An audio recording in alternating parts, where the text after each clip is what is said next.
Ladies and gentlemen, please take your seats and silence your cell phones. The program will begin shortly.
Ladies and gentlemen, the President of the United States, accompanied by Mr. Bob Perrant.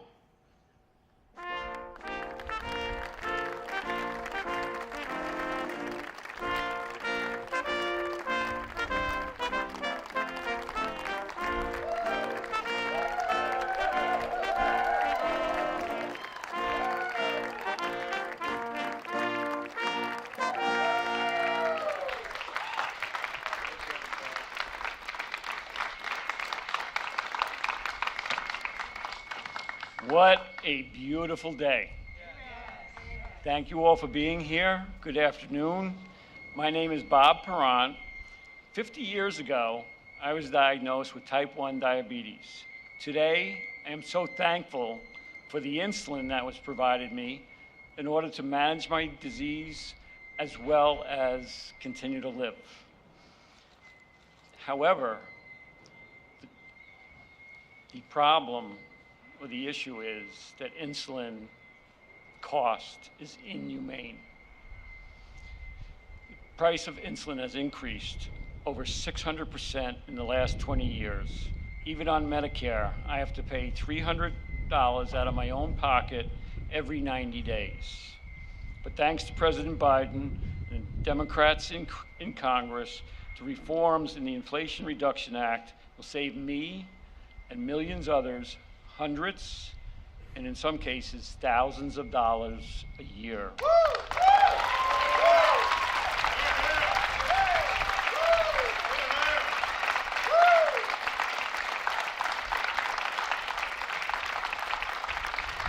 To me, that's sleep insurance, because I can go to bed at night knowing that my out-of-pocket costs for all that I have is going to be affordable and predictable, and that's very key.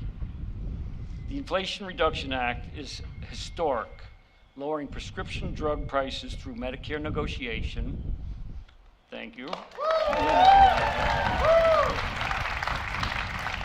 Cracking down on drug corporation price gouging by requiring manufacturers that increase prices faster than the rate of inflation will need to pay back Medicare.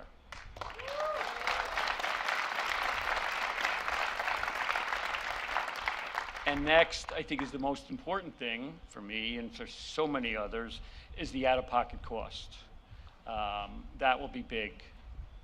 For me, the Inflation Reduction Act will allow me to do things I cherish, be able to travel to see my grandkids, and also worry less about depleting my retirement savings.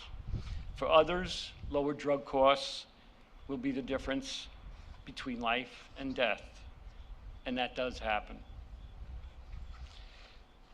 This is why today I am honored, very honored, to introduce a man who stood up to Big Pharma.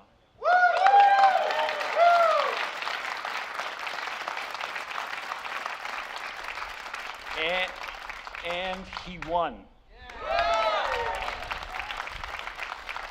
He delivered on his promise to lower drug prices and costs for patients like me. Ladies and gentlemen, President Joe Biden.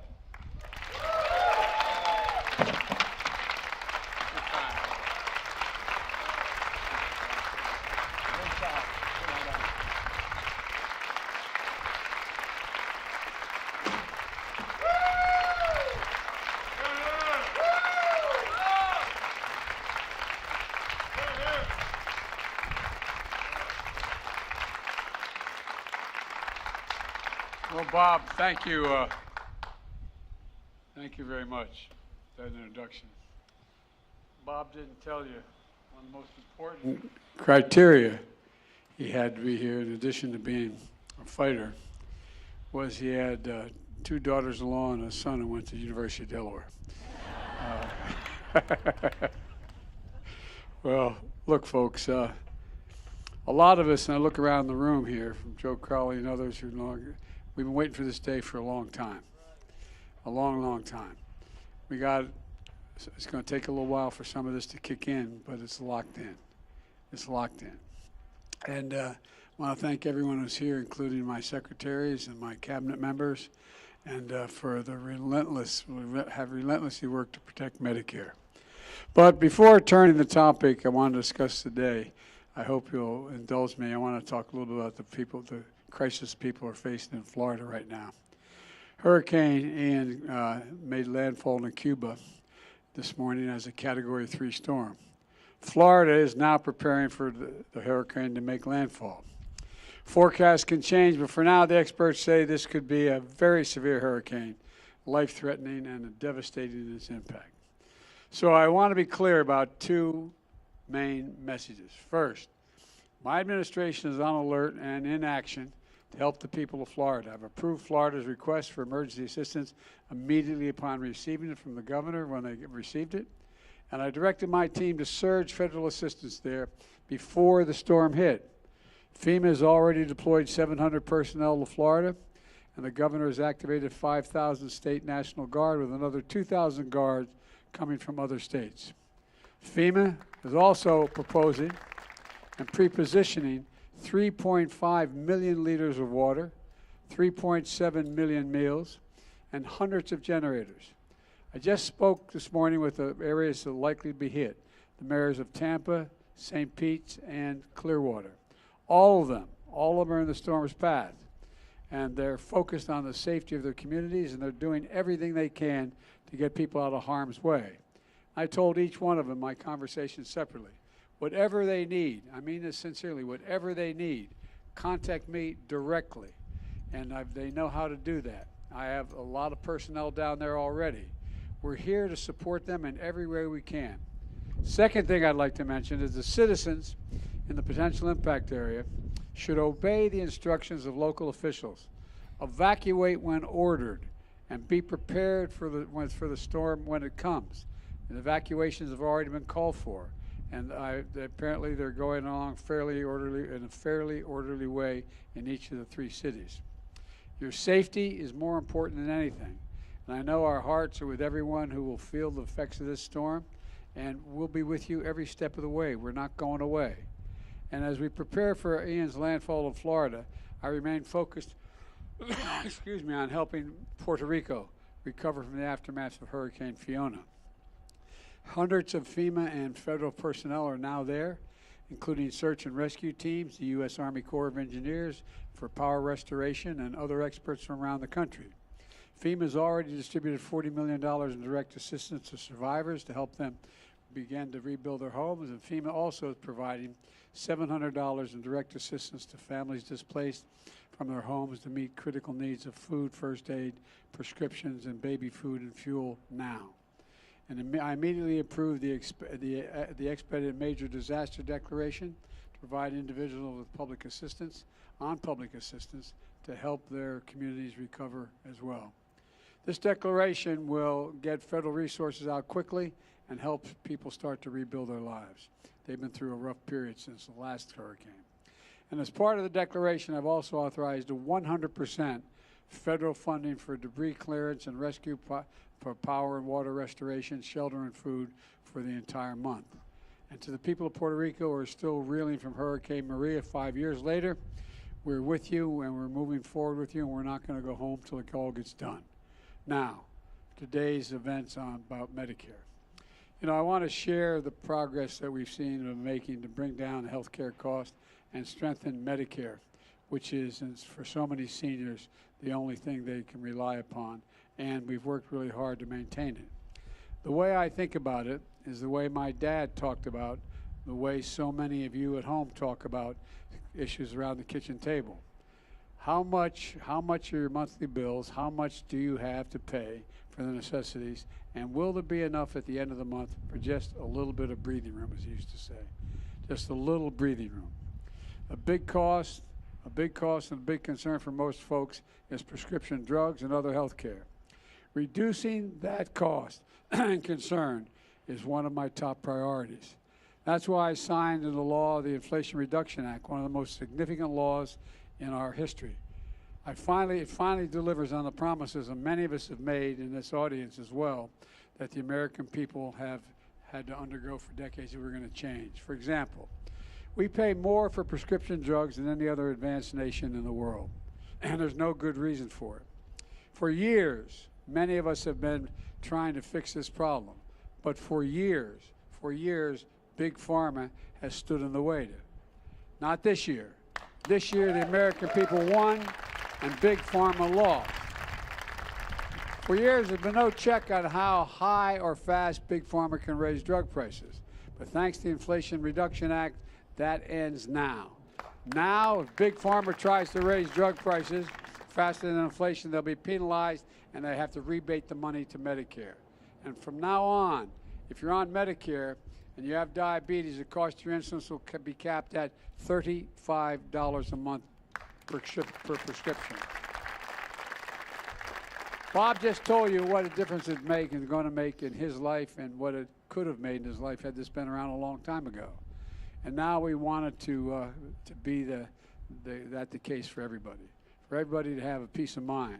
Wanted to cut the cost of insulin for everyone, including hundreds of thousands of children with type 1 diabetes. But unfortunately, we had that in the bill. The Republicans were able to get the votes to strike that out of the bill. It cost only $10, by the way, to make a bottle of this insulin. $10. And there's no patent on it. There's $10, okay? And they're charging, as Bob told you, they charged him 30 or more times that cost. Just imagine being a parent.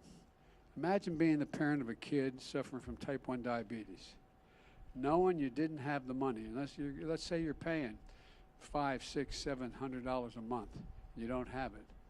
How in God's name, not a joke, how in God's name do you look at that child, knowing you can't afford it, you don't have the insurance, you have no way of getting it? How do you undergo that? My dad would say it not only deprives that child of a healthy existence, but it deprives a parent of their dignity. Their dignity. You know, well, just imagine if we're able to provide this for everyone in America at $35 a shot. Look, I haven't given up on this. You know, we're going to go back at this, and we're going to lower the cost of life-saving insulin for children as well as families, for everybody, whether they're on Medicare or not. Look,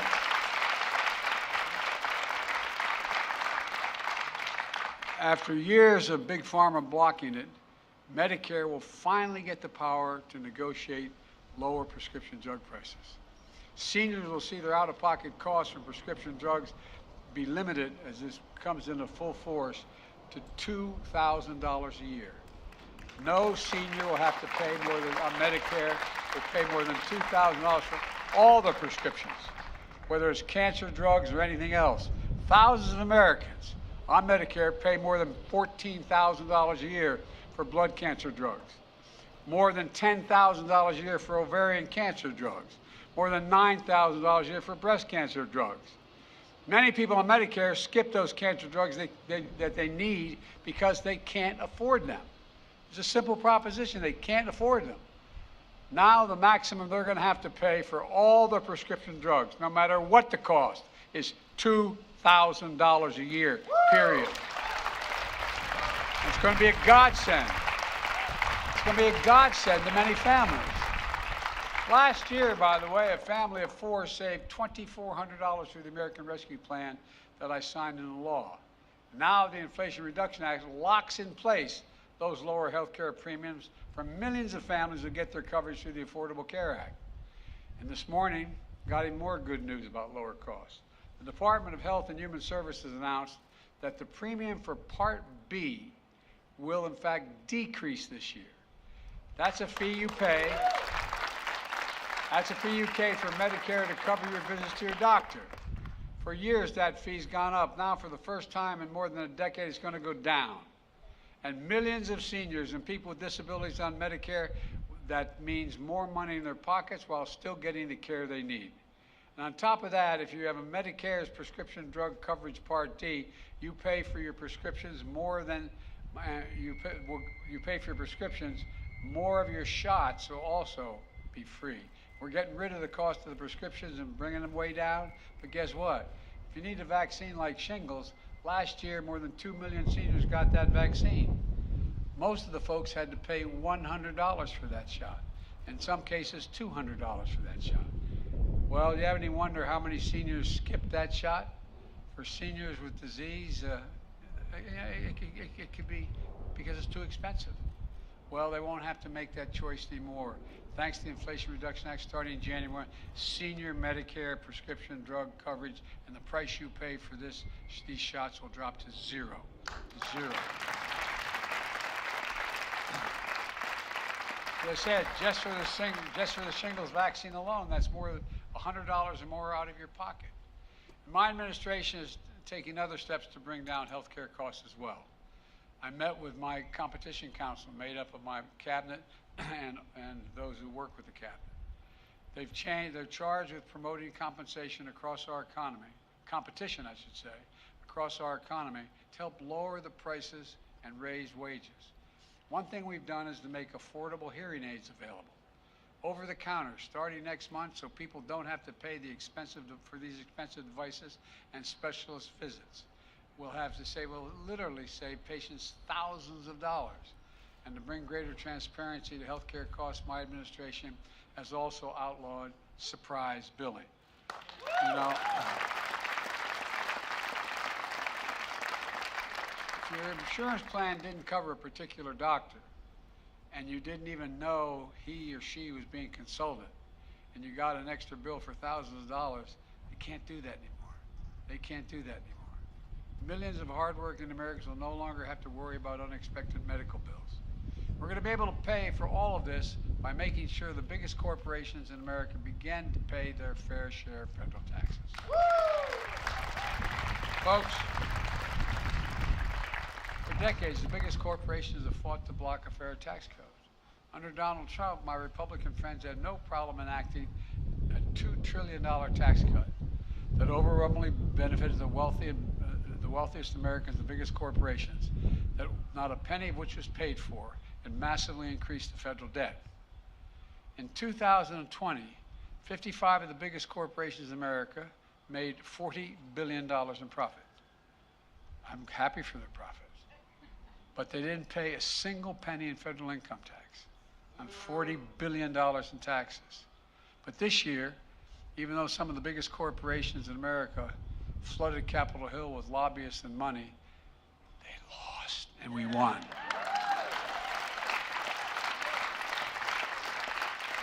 Now corporations will have to pay a minimum corporate tax of 15%, just 15%. We're not gouging anybody. 15% minimum. That's it. That's it. The days of $1 billion companies paying zero taxes are over, though. There's enough money there to pay for an awful lot of this. And let me be crystal clear about something else. No one, as I said when I ran, no one earning less than $400,000 a year will pay a single penny more in federal taxes. If you're making less than 400 grand, and I hope none of you are, I hope you're all making more than that, you don't have to pay a penny more in taxes if you make less than 400. You know, that's commitment I made in my campaign, and commitment I'm keeping. And we're doing all this by bringing down the deficit at the same time. Hear about us being big spenders? Well, they raised the debt by $2 trillion. We've reduced the deficit in my first year, 2021, by $350 billion, okay? The name was some student loan forgiveness and all the cost of all these things. We're on track to reduce the deficit this year, fiscal year, by more than $1 trillion. And the Inflation Reduction Act will reduce it another $300 billion over the next decade. That's possible because Medicare is finally going to be able to negotiate lower prescription drug prices, so less money paid out. Now, I wish I could say the Republicans supported this progress in reducing health care costs and strengthening Medicare. That would be good for all of America. But they have a very different idea. Every single Republican voted against the Inflation Reduction Act. And when it actually came time to do something about inflation around the kitchen table, every one of them said no, House and the Senate. And sadly, it goes even further. 158 House Republicans have already signed a Republican budget that will cut Medicare and Social Security. I know you think I'm probably exaggerating that, but there's a pamphlet, 12-point plan to rescue America by Senator Scott of Florida, okay? I won't read through all of it, but it says, all federal legislation sunsets in 5 years. If it is worth keeping, Congress can pass it again. Translated, if you don't vote to keep it, you don't get it. Now, what do you think they're going to do when the House Budget Committee started talking about the cost of Medicare and Social Security and why we can't afford it? Folks, you know, the senator in charge of reelecting United States senators, Senator Scott, has proposed a plan that's where Social Security, Medicare, every 5 years on the chopping block. It means every 5 years you either cut it, reduce it, or completely eliminate it. Social Security, Medicare.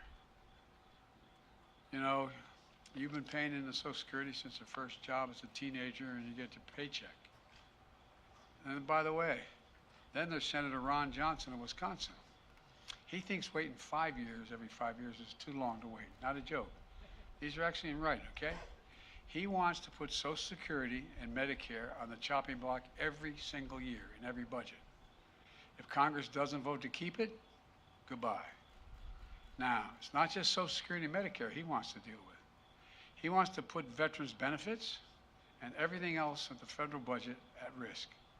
He's the same person who said that if Republicans gain control of Congress, they should once again try to repeal the Affordable Care Act, which, by the way, is the only reason why millions of people with pre-existing conditions are able to get health care, is the Affordable Care Act, literally, not figuratively, literally.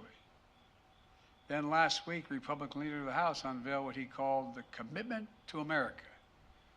God bless America. It's a thin set of policy goals with little or no detail that Republicans say they'll pursue if they regain control of the Congress. In the course of nearly an hour, here are a few of the things that we didn't hear. We didn't hear the words Medicare or Social Security. And he said for the first time they'll get what the first thing they're going to do is repeal the Inflation Reduction Act. Well, guess what? All those things I mentioned we're going to do, they get rid of all of them with the repeal. I have a different idea. I'll protect those programs. I'll make them stronger. And I'll lower your cost to be able to keep them. Let me close with this. Over the last few years, we've faced some of the most difficult challenges in our history. But we're actually making progress, helping folks get just a little more breathing room. Lowering health care costs and strengthening Medicare is a big part of progress that we've been making on inflation, not just with gasoline prices and other progress. It's one of the reasons why I'm so optimistic about America's future, for real. We have to remember who in God's name we are. We've kind of forgotten it. We're the United States of America. I've never been more optimistic in my life about our prospects. There is simply nothing beyond our capacity to get done if we do it together. So God bless you all, and pray that we come to figure out how to come together better than we have so far, because a lot of people's lives and futures depend upon it, and I'm absolutely confident we can get it done. God bless you all, and may God protect our troops. Thank you.